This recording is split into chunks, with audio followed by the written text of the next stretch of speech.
Hello বন্ধুরা, good afternoon. আজকে থালিতে আছে ভাত, উচ্ছে সিদ্ধ, কাঁচা লঙ্কা, আর আছে চিচিঙে ভাজা, পোস্ত, পেঁয়াজ, শুকনো লঙ্কা দিয়ে, আর আছে টমেটো দিয়ে, ধনেপাতা দিয়ে মুগের ডাল। দেখুন বন্ধুরা, ডালটা কেমন বানিয়েছি। টমেটো মুগের ডাল দিয়ে বানিয়েছি, আর ধনেপাতা, কাঁচা লঙ্কা, শুকনো লঙ্কা ফোড়নে দিয়েছি। আর আছে ফুলকপি ভাজা মটরশুঁটি দিয়ে, টমেটো দিয়ে।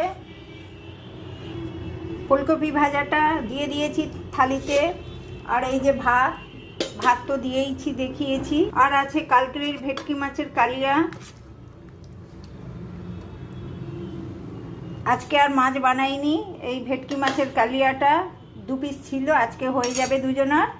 সঙ্গে আছে আমলকির আচার আমার করা আছে ফ্রিজে। আমরা যেদিন চাটনি থাকে না সেদিন বের করে খাই।